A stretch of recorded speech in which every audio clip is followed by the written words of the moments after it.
beautiful humans. Welcome to Role Models, Juicy Conversations with Beautiful Humans.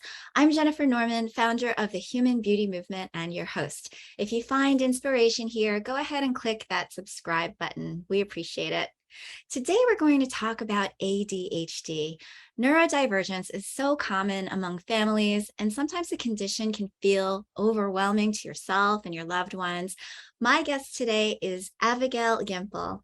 Avigail has immersed herself in studying and developing treatment options for ADHD for her own 6 kids and others. She developed a hands-on parent training program and teachers training program that can help. She works in private practice, training parents to become ADHD coaches to their children and spouses to learn a new love language to communicate with their partners with respect. Her book, HyperHealing, is available now. Welcome, Abigail.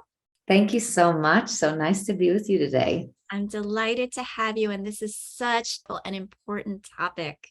So tell us, how did you come to be interested in neurodivergent diagnoses, in particular ADHD? I think that it's a little ironic and funny that I landed up being a school teacher because I was allergic to school as a little kid. And a lot of kids would probably agree with you. I was that kid that, the teacher handed out, whatever, some kind of worksheet. And I would look at it and kind of stuff it deep into my desk, never to be found again until the end of the school year when they dumped my desk over and an avalanche came out. I was the one that, if someone needed to do something troubling, then that would be me, hide under the teacher's desk, put something on the teacher's chair. So I still can't explain fully what brought me back to the classroom. When I did come back to the classroom as a 20-year-old teacher, my first year, I was teaching in an inclusion setting, English as a second language, and the kids in the classroom all came from the former Soviet bloc. So there were 5 different languages in the classroom. And it was a first grade, but they were from 6 to 9-year-old kids because they put in all the kids who had never been to school before. So it was, if you talk about diversity, that classroom was diversity. They should have just taken a picture of my classroom. But I remember the first day I walk in and this gorgeous little boy, big brown eyes, he locks eyes with me and he kind of says silently, "I'm in charge here." And he was right. I handed, just like my teachers, I handed out these beautiful worksheets and he jumps out of his seat, crumples up all the worksheets that I'd given out and dumps them out the window. And I was in a total panic and I'm like, oh my God, how am I going to survive the year? So I didn't really survive the year. It was like a collision course the entire year. I made every mistake in the book and I'm punishing him, sending him out of the classroom, sending him to the principal's office. He didn't learn a thing. I cried a lot. And what I realized was that I had absolutely no tools, but I loved this kid. He had spunk and energy, and he was awesome. If I could only get him to learn, then we would do great in the classroom. I moved on to another school, and I saw these kids are everywhere. And I like them everywhere. During recess, they come alive. They love to tell stories. They're curious about everything. But I couldn't get them to learn. So I finally did create a program for these ADHD kids and they started to flourish. I put them at the center of my classroom and it was fantastic. That was the year I met my husband, and my husband has more energy than anybody I know. I look back and I think to myself, wow, he was very much like my students. That's probably why I liked him right away. And ADHD is quite genetic. So as my children were being born, and I'm really blessed to have 6 of them, wonderful kids, every last one of them. Most of them, one after the next, was being diagnosed with ADHD. So where I had worked with ADHD in the classroom, because really these kids invited me into their world, my children did the same. So I had to take that same deep dive and figure out how to help my own children. And that's the beginning of the story. Yeah, talk about a calling, right? So when you were first a young teacher, was there a diagnosis or was this just something that you suspected in terms of their behavior? This was actually, it wasn't the beginning of diagnosis, but it was still fairly rare. It wasn't 10 kids in every classroom. It was more like 1 or 2. And we were still doing the short acting at Ritalin. So the kids had to go to the school nurse midday to get their second dose. So that's where we were holding. But as a teacher, I had a lot of leeway in terms of deciding what would be with my students, meaning there was no pressure on me to suggest diagnosis or pressure to medicate. It was too new for that, which I feel very lucky because I actually suggested to parents maybe only to do the morning dose and leave out the second dose so that I could see the children in the afternoon and really see where their challenges were to be able to find the root causes and help them progress. Because it was much less important to me to have a quiet classroom. I have 5 brothers. Quiet is just not important to me. I don't even hear noise. So therefore, that was not my goal. And when I was able to meet the children as they were, I was really able to set them up for success. And they did great in the classroom. Oh, that's wonderful. Yeah, I think that there's a lot of controversy, certainly with ADHD, and some people believing that it is a diagnosis, and some people believing that it might be an excuse for behavior, which I know is not the case, but there is this sentiment. And so sometimes I wonder if in the classroom, does a teacher have a conference or a discussion with the parents that yes, there is a diagnosis, or it's just something that you suspect, and it's not something that because of HIPAA, or I know in other countries, you're in Israel right now, by the way, wanted to mention that to everybody. Not every country is the same with its rules and regulations and its laws about health and privacy. I find it interesting that there is openness, and it seems like there has been an evolution of an understanding that, yeah, this is real. Yeah, the symptoms are most definitely real. And I don't think I've ever accused a child of being lazy or wanting to blow up the classroom just because. That's not the situation. And I firmly believe that a child will do well if a child can do well. And therefore, we have to create the environment where the child can flourish. And these children are struggling, that's for sure. I know that in America, as well as in Israel and most Western countries, we are extremely diagnosis happy. And in some cases, I've been in classrooms where almost 50% of the students had some kind of diagnosis. So, and the diagnosis, in my opinion, is much less meaningful than the process of trying to understand why the child is struggling. It seems to be very shallow and doesn't give us information about the child and about what we can do to help that child. Yeah, yeah. So let's go back, because you mentioned this one example of this wonderful boy who you fell in love with, and he was very strong-willed and he had a dynamic personality and a lot of energy. If there's a parent out there that's curious or wondering if their child may be neurodivergent, what are some of the other signs and symptoms that are noticeable?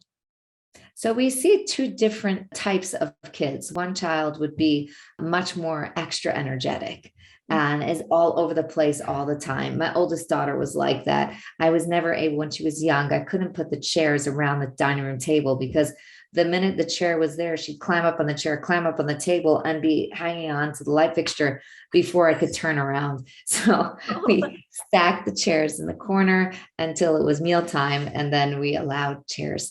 So that, like, a very, very energetic, curious, really notices tons of details in their environment. They commit social suicide quite often in terms of being over dominant and not quite understanding social cues. So they tend to struggle with making friends. They also have trouble getting started with things or stopping to do something that they're really enjoying.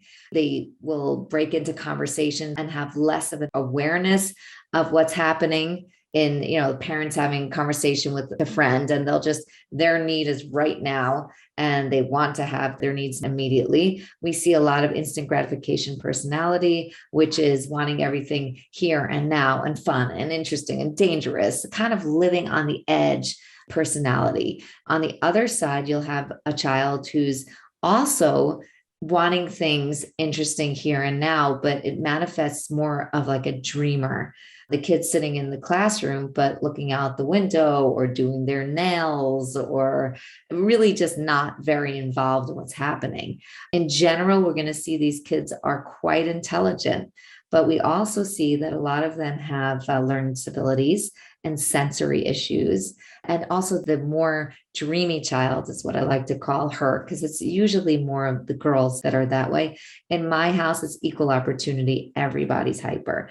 But what we're going to see with that child is that she also is struggling socially. She'll kind of dance around the edge of a gathering of people and not quite know how to make her way in, or she'll ask tactless questions, make strange comments, and not exactly know where to go with it. So that's a basic overview. There's obviously a lot more to that, and people could really read the checklist in the DSM and get more information on that. But this is more of a general description for them. Yeah, thank you for that. It was extremely helpful to understand. Now, you've been all over the world and you have been teaching and you've been involved with ADHD children and even adults for quite some time. Are you seeing this as a trend of increasing magnitude of finding ADHD as, I wouldn't want to say a diagnosis, because certainly once you're aware of something, then I think that the doctors and the medical field gets involved. Do you think that this is something that is just becoming more prevalent over time? Oh, yeah. Well, I'll just give background. I lived in Moscow for a couple of years and I started my career teaching in New York. And now I'm continuing my teaching in right outside of Jerusalem. So I have spanned three different languages, three completely different cultures, and three different school systems. And what I'm seeing is from the time I started teaching 27 years ago to today, the uptick in ADHD diagnosis and all diagnoses for children is astounding, astonishing, and frightening, in my opinion. And we seem to be at epidemic levels of children not flourishing and not doing well. And that's something I said at the beginning, that there's a major genetic component to ADHD. But if we think about it, we can't have a genetic epidemic. That's impossible, because if something's genetic, let's say Down syndrome, that's something that stays steady generation to generation. So therefore, there is a part of it that's genetic. The rest of it is environmental, which is why these children deserve our patience, our curiosity, and our respect to really find out what genetic factors are making them not flourish. Exactly. And being in the school system, you've probably seen the evolution of the way that instruction used to happen. I think to myself about the instruction when I was young. It would never fly today. It would never suit anybody's abilities or help to create success in a child's learning, the way that you'd have to just sit for hours and hours and hours at a time at a desk and listen to a very boring lecture. It's just not the way that Yeah. it would have ever worked. So, what are some of the things that the school systems that you've been involved in are doing to evolve and to grow and to be able to serve ADHD children? So I do see that the schools are looking at the children and trying to accommodate them and giving them more time to take tests and giving them one-on-one time, which is great. There are two trends that I'm concerned about, which were not around when I started teaching. The one is that schools are shifting, especially American schools, are shifting away from recess time and moving it more to gym time. We've become very goal oriented and we've forgotten that a break is as necessary as learning. And children need that time to clear out. And actually, longer recesses would do them better. And gym class is another class, it's instruction. And therefore, that doesn't clear the children's minds, that doesn't allow them to receive more.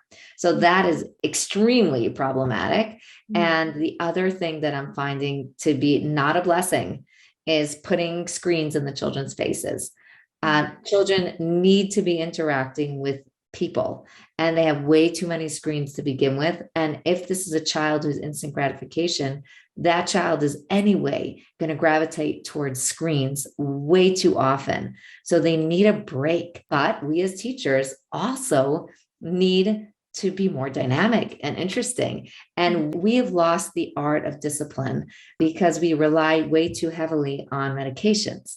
So we assume if the child's misbehaving, parent has to go fix it. And fix it means get your child to be quiet. When I started teaching, it was my problem when a child was misbehaving. There was no one coming to save me from the outside. I had to figure out why the child was misbehaving, what was going on for that child, and then work with the child and invite the parents to be part of the process. Now it's like you take the child, you chuck it at the parents and say, fix the kid, and then return it to the classroom. And therefore, teachers don't even realize that you're supposed to discipline. So I think children need discipline, loving, respectful discipline. So are we going in the right direction? Awareness is great. I love awareness, but I wish we would have kind of taken some of that curiosity with us and keep those screens out of the classroom. I see. More recess is always better. Do we think that screens are contributing to the ADHD? Oh, I'm absolutely convinced of that. And it's not just me. I've spent a long time really pouring through a lot of studies, and it does turn out that screens are contributing to the ADHD. So it's twofold, because on the one side, kids with instant gratification personalities will gravitate more to screens because they have more of an addictive personality in general. But the kids who did not have that kind of personality and perhaps were very good students in grade school then get that first phone put into their hands.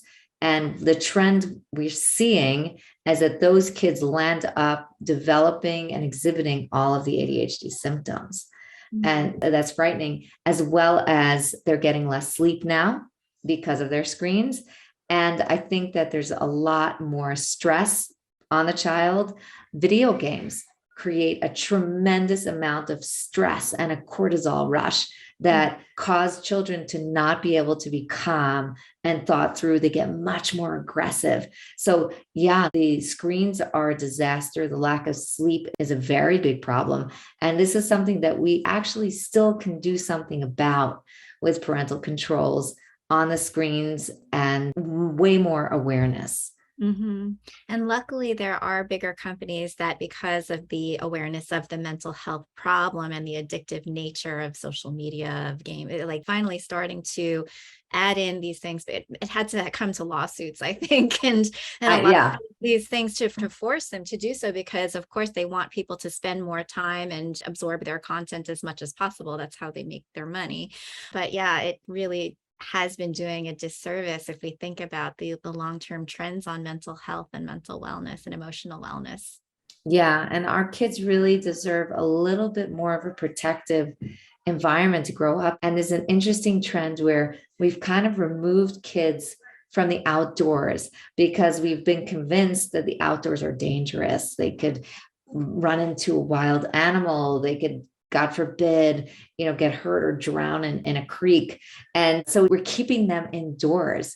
But what we're doing is we're handing them a device which is potentially way more dangerous. The kind of information that they're receiving from that device is extremely aggressive on their brains. And whereas nature, we have to watch children wherever we put them. But when we put one danger of the unknown of nature against the danger of keeping them indoors with a lot of junk food and a screen, I choose a really good hike and letting kids make a campfire with some supervision. Yeah, that's actually a really good alternative versus what we have today. And hopefully we're starting to get a trend back to nature and back to finding the beauty of being in the great outdoors for kids.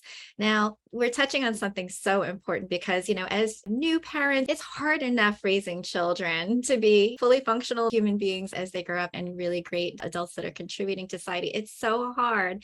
And then you throw on top of it that there's neurodivergency, and, ADHD is one of them, of course, being on the spectrum, or OCD, or any of these wonderful diagnoses that are coming up these days that pose challenges to parents that otherwise don't know what to do. As you had mentioned, the school is like, fix your child, you have the behavior issues, you need to get them to see a doctor, maybe Medicaid or what have you. And it's overwhelming for the parent. You've had the wonderful good fortune and good ability to be able to coach parents and coach teachers on this front. What are some of the things that they can do that can be in their toolkit that might be able to help?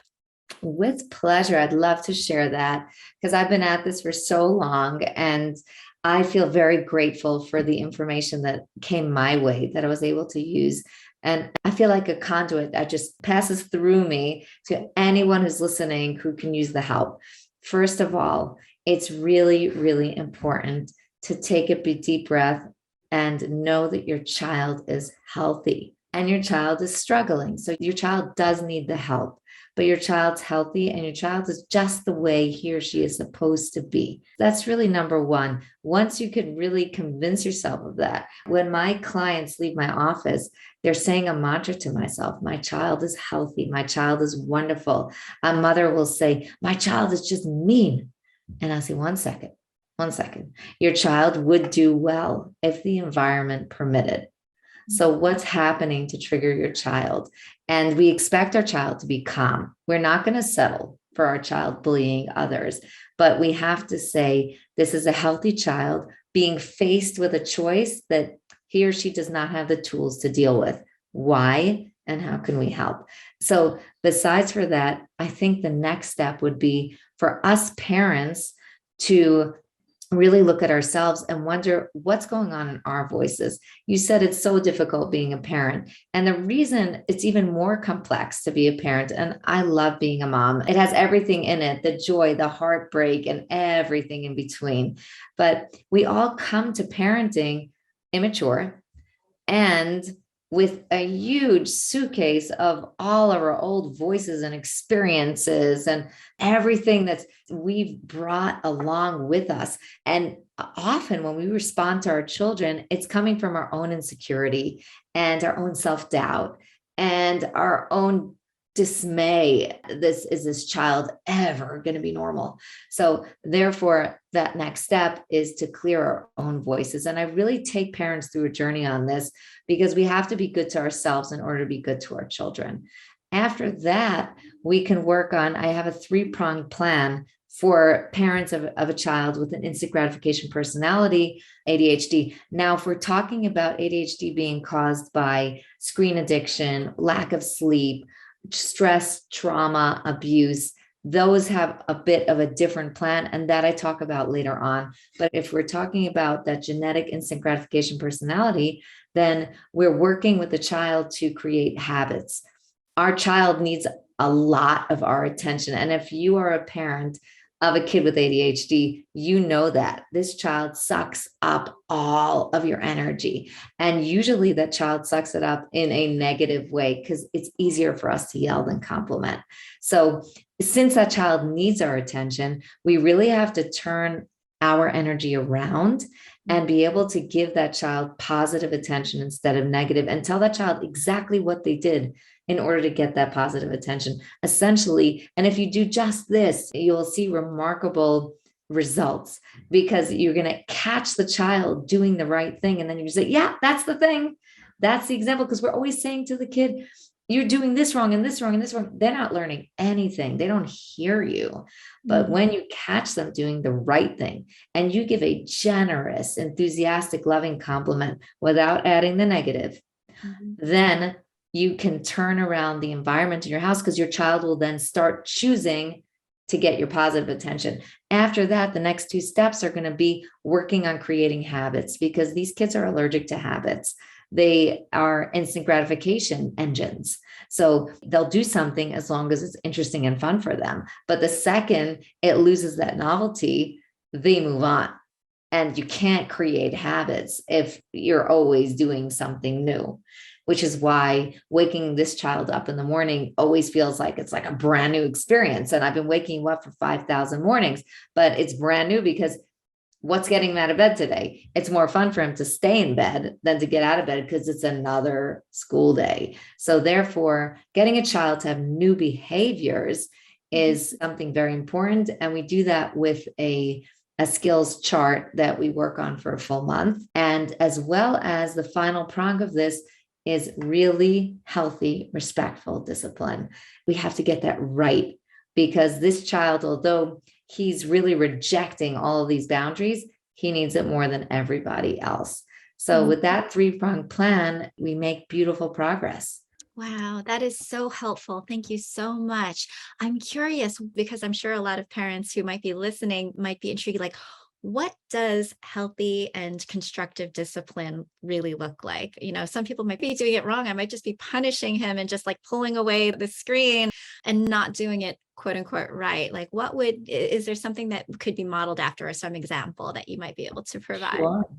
So the unhealthy is what most of us do, and we do it naturally, which is threatening, yelling, hitting a child, or just ignoring. Now, all of those are Oh, not good, because when a child does something wrong and we ignore it, what we're saying is, I don't trust you to be better.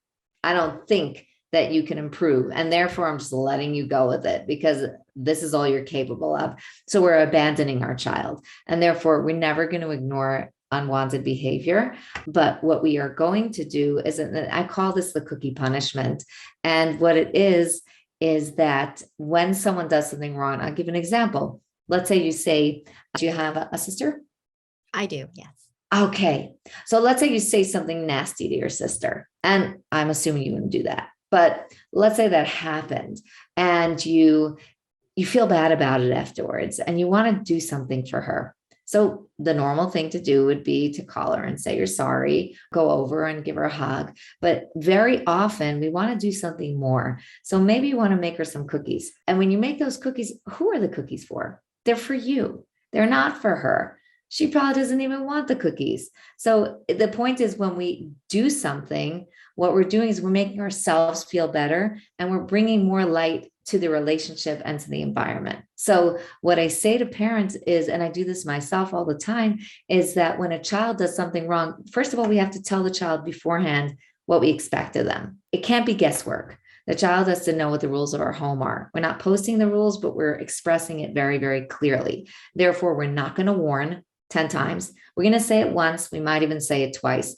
But then once we know the child's heard, we're going to move right into the punishment, because again, it's a hug for our child. It's a statement of, I believe in you. I know you can do better. You're a great kid. So the kid does something wrong. Let's say smack a sibling. So now you say, Sammy, in our home, you're not allowed to smack a sibling. That is not respectful.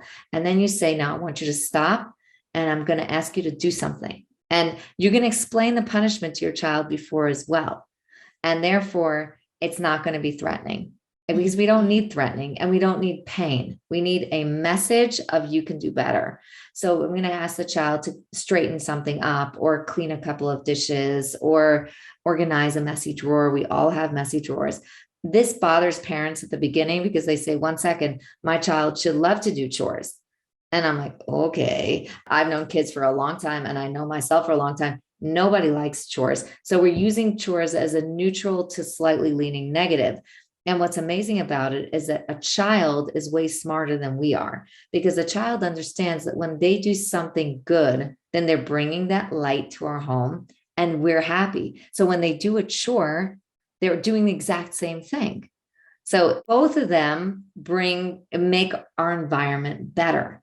And then what is really great is that once we're finished with the punishment and Sammy has gone ahead and organized that drawer, we say, thank you. You're really great at organizing. And we're done.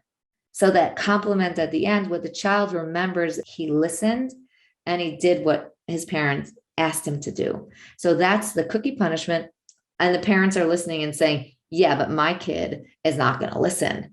I can't get my kid to put his underwear in the laundry basket. So now I'm going to get him to listen to me when I say, now go clean 3 dishes. No way. So I said, no problem. You offer that as the punishment. The child doesn't take it. And some people call it a correction. You offer that as the correction. And then if the child doesn't take it, and that's the child's choice, this is respect.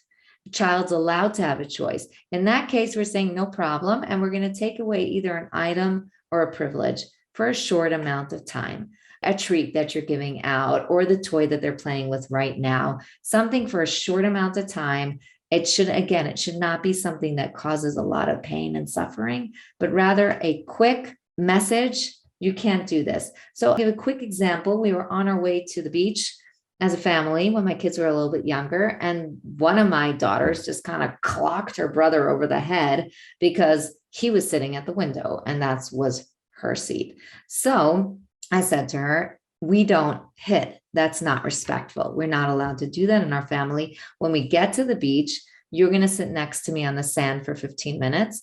And then you go into the water. And it's very important if you're going to choose a punishment that you not choose something you can't handle. If the punishment is too big, you're essentially going to be begging your children to say they're sorry so you could cancel the punishment. But when you cancel the punishment, you just lost the teeth of it and no lesson's been learned. So make the punishments in a way that they're small enough for you to handle, big enough for your child to feel. It's a sweet spot. And it's a good system and it's worked very well. Parents are skeptical, but then when they go home and try it, they always come back to me and say, it worked. I can't believe it. It works in the classroom as well, by the way, for the teachers. That's amazing. I was going to say, I'm sure that there are parents that are like, my kid is just defiant. He won't even do what I tell him to, and then it's not like they can or want to physically force them to do certain things. And so what do you do? And when it gets to that particular junction? Wait, I need to add one more thing, which is really important. Okay. We cannot punish our children unless our home environment is positive. Because if this is a child who needs our feedback and our feedback is mainly negative, she or he is always going to trigger us for negative responses. So we have to have established an environment where our home is positive. Once our home is positive, then here and there you will need to have a punishment because the child will have trouble choosing. But if the home is positive and we're giving compliments and proud of our child, then the child will mainly very easily be able to choose a positive behavior, and every once in a while will slip up. So first you are working on the compliments. Don't touch the punishment until you got that down pat. That is brilliant advice, because I can definitely see situations where they haven't yet built up to a positive environment. And then it becomes extraordinarily difficult for anybody to feel strong enough to be able to uphold anything positive if nothing has been modeled to show them positivity. Exactly. Exactly. Yeah. Wow. So Abigail, you've also written a book called HyperHealing. Can you tell us about that? Yeah, so that was a long journey. I actually finished writing HyperHealing during the first COVID lockdown, which was kind of insane because I was locked in my house with 6 children and my husband. And so it was like a constant party around here. I had to wake up 2 hours before my kids just to get some writing done. But the book itself, it's a real labor of love because it took me a very long time to put it together. And what I really wanted to pass forward as a gift to all parents, teachers, therapists, and anyone else who's touched by ADHD is that the child's healthy and that we need to take a journey of curiosity and try to figure out what's going on for each individual child. And therefore, the book presents all the different causes of ADHD symptoms and offers a very easy to follow hands-on program for each of these symptoms. So I have what we talked about today, the compliments, the punishment, the skills development, the screen addiction, a sleep program, a 30-day challenge to clean up a child's gut if the symptoms that he's experiencing come from a gut dysbiosis, which is very common. And I help parents see the symptoms and see the signs that direct them toward understanding what's going on. And since I know that this is very genetic, I wrote the book so that a parent who has ADHD themselves can also read the book easily. I have a cheat sheet at the end of every chapter, an action plan at the end of every chapter. And my biggest dream is that parents actually read it in a group, that you create a group together and you support each other, because we really can't do anything this monumental and significant in a vacuum. We need our friends and we need our neighbors to be working on this together, setting goals together, congratulating each other, crying on each other's shoulders when it doesn't work. But the book is set up to be used exactly that way as a group support information guide. Oh my goodness. I already know several families that could really benefit from this book. I'm going to look it up right after this. That's amazing. Well, Abigail, I also know that you're really passionate about empowering women, listening to our inner voice. What have you learned from your experience about fortifying your own self-confidence? Confidence in women is hard to come by. And I teach in college, and I was asking a question to my students, and I said, what causes ADHD? And it's teachers. So it's more of a female field. I have way more women in the classroom, although men are more than welcome and really contribute a lot to the classroom and to the school environment. We'd love to see more of them. But so the women were raising their hands and blaming mothers, and it's the mothers smoking and it's the mothers discipline. And I'm like, stop it. Stop it. We are amazing. We brought life into this world. We're raising these kids. We're doing everything. We're juggling work and social and children and food and home. And we're amazing. But I think that the first step for me was being able to just stop and reflect on what a chore I have, what I have in my life, and seeing that I'm doing all right. I'm pulling it off. But in addition, what helped me a lot was knowing that I didn't have to be perfect. And that only came along a little bit later. Turning 40 helped, by the way, also. I'll have you know, turning 40 for me was helpful because I felt like I had arrived, like I had the knowledge. I was an adult and had all these life experiences. So if we can go through life, women, please, if we can go through life stopping to think we have to be perfect all the time. We have to be super mom and we have to look gorgeous all the time. And we have to put together and dinner on the table and making six figures and all that. And we say, today's a new day. How am I going to do better today than I did yesterday? Or if I don't do better, how am I going to learn for it today so that I can do better tomorrow? That to me is the way we build our confidence. Yeah, yeah. And it's so wonderful to be able to have a support group as you've developed with your teachers and, just really help to build each other up because, of course, it's supposed to come from within, but we all need help sometimes. Let's face it, we all need to have those reflections, those mirrors to shine and sometimes remind us of how awesome that we are. It does definitely help. Yeah. Yeah. And it's nice to also, I keep going back to this. We need a community. The epidemic of our times is that loneliness. And when we're raising our kids in a vacuum, it's very hard because our kids are behaving in a certain way. And we think, oh my God, why is my child behaving this way? What's wrong with him or what's wrong with me? And then when you stick your nose outside of your tiny environment, you speak to another parent. Oh, it happens in your house too? Okay. And that's why I love running groups for parents because you're sitting in a room full of amazing, dedicated parents who are doing their best and they look great and they're put together. And all of them are struggling with kids that are having a really hard time. But when they look at each other and they say, oh, you too? Yeah. All right. I'm not alone. Yeah. And I'm not messing up. We just have to do better. Exactly. Oh my goodness. Well, thank you so much, Abigail, for all of this information that you provided. I'm going to put all of your information in the show notes so that people can find you and also buy your book, HyperHealing, and your second book is coming out soon. And I wish you the very best of days. Thank you so much for being on Thank Role you Models. so much. This is wonderful. Thank you. Appreciate it.